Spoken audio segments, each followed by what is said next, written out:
Boys Without Names, Chapter 23. Over the next few days, I give Sahil the pills and Roshan gives him tender nimba leaves. Sahil's fever goes down. Roshan insists we also chew the nimba leaves to stay healthy. Amar protests. I'm not a goat or a cow. Why do I have to eat the leaves? We all laugh at his smart excuse, but we make sure he eats them. Sahil returns to sticking beats. He rocks back and forth, back and forth. It is hard to tell if he has lost weight or not, because he was so skinny to begin with. His eye don't shimmer like the pond at sunrise, though. Barish let him sleep a little longer in the morning, and if Scar leaves during the day, Sahil takes a break. Also, every night I tell a story, not about what I used to do, but a made up once like a giant and calves, timid rabbit, or Akbar and Birbal story. GC has been good, but I don't trust him like Barish does. It is like giving monkeys a ladder. They will always climb it. Every day I wait for Scar to send me out for an errand. If he does, I will talk to someone on the street and ask them to help us. I know Scar will send GC with me, but as long as I don't run away, GC won't complain. And I know I can't run away alone. If I do, my friends would be punished, and I can't allow that. My freedom will be nothing if they are beaten and hurt. But if I get a chance to go out, I can ask someone to help us. If I can get Scar's pencil, I can write a note and slip it to someone. That way, we all can be rescued together. It has been 3 weeks since Scar sent me out to get medicine. Since then, he has not asked me on anyone else to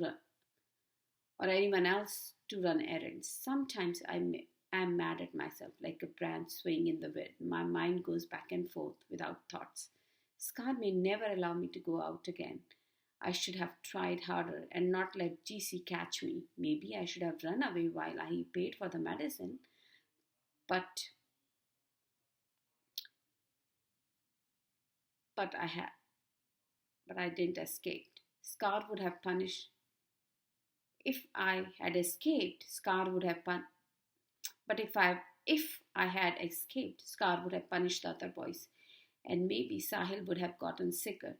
Jatin knows where I live, so Scar would have come after my family and me as he said he would. I am happy Sahil has recovered and also thankful that none of us got ill. It is easy to take care of one sick person and divide up his working among 5 healthy ones. But if 3 or 4 of us had gotten ill, I don't know what we would have done. Then Scar probably would have kicked the sick ones out on the street. No one has family in Mumbai except for me. Without medicine, money, and no one to take care of them, what would have happened to them? Then the thought gives me goosebumps. For the first few days after GC and I went out to get medicine, I was worried that GC would tell Scar I tried to run away. But I know GC had not complained because Scar has not punished me. He continues to call me by name, and in fact, since I ran the errand, Scar has given me other jobs to do. Sometimes he asks me to make morning tea and clean up after him. Often he wants me to count the number of frames and gives me multiplication to do. When I give him the answer, he pulls out a pencil, writes down the number on the scrap of paper, and slips them both into his pocket. I do all the jobs carefully to gain his confidence and wait for him to give me another outside errand. Slowly, GC has become part of the group. He hasn't told a story, but he does listen to ours. All day we work, but at night we turn on the flashlight and share the stories. It feels like we are a family. And I think about how we can all escape together. With GC on our side, it should be easy to make a plan and carry it out. We will have only one chance though. So we have to work this out so well that it can't fail. As I think of the ways to get out of here, a story I had made up comes to my mind. I have a new story to tell, I say when we are done with our work. What it is called? Amar asked, clapping his hands. The Ants and the Jackal.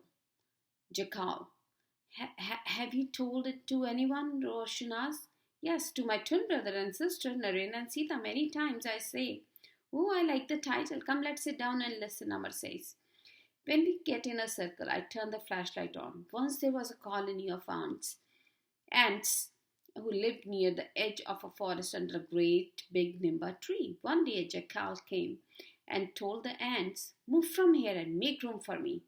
The ants were puzzled. "We have been here for a long time. We don't bother anyone, and no one bothers us. There's enough place for you to stay too." "I can guess what happened," Amar says. Barish put his hand on Amar's mouth. The jackal gave a smile. Bering shouted, "Are you telling me what to do? I like the exact spot where your home is. So scatter, and stay out of my way," he said. The ants were scared. "There's nothing we can do against such a big enemy," one of them said. "We will have to leave our home and find a new place," others said. It was time to say goodbye to the tree and move away. When they thanked the Nimba tree for letting them stay for such a long time, the tree asked, "Don't you like it here? Why do you want to leave?" The ants told the tree about the jackal. "He is big and we are little. If we don't obey his order, he will crush us under his paws." By now, Amar is bouncing his bent legs. Like Naren, he has a hard time staying quiet. "Then what happened?" he asked. The tree fluttered its leaves softly. "It is true that the jackal is big and you are small, but he is one and you are many." Puzzled, they asked, "How can that help us?" "Think of yourself as one and attack together. You will defeat him." The ants liked the idea and they made a plan. The next day, when the jackal saw the ants had not moved, he was furious. He padded close to the anthill. The ants were ready. Before he could say or do anything, thousands of them called onto him and started stinging. "Stop biting! Leave me alone!" he screamed. But the ants keep on stinging. The jackal dashed forward. He walked backward. He wiggles his body this way and that way. He even tried to bounce, but nothing helped him. "Please, please, please, I will move from here right now," he pleaded.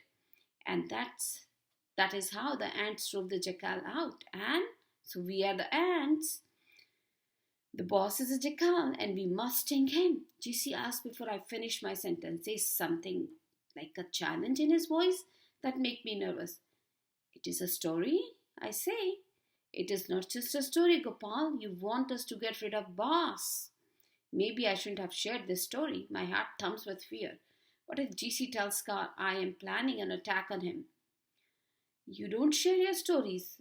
And when I tell one, you tell me what it means. You want me to get in trouble with boss, that says all." "How can I do that? You have become boss Chamcha. He even calls you by your real name," GC says. "I didn't ask him to." "No, it's more like you wiggled your way in like a worm." "Barish, now that Gopal has taken your place, do you feel like a family?" Barish doesn't reply. I wonder if he's so jealous of me. Even if he isn't, GC's pointing out that to have replaced Barish might make him angry with me. Why do you fight?" Roshan asked GC. "You all have fallen under Gopal's spell. One day he will run away and leave us behind to be beaten up." Roshan's lashes flutter in fear. I don't want that." Amar stomps his feet. "Gopal will never do that." I go to bed unsure of what GC might do. Ever since Sahil got sick, GC has acted friendly. But tonight, the way he reacted to my story makes me nervous. I don't know if he's on our side or not. He has scared Roshan and pointed out to Barish that I am taking his place. Now I'm worried about Barish also.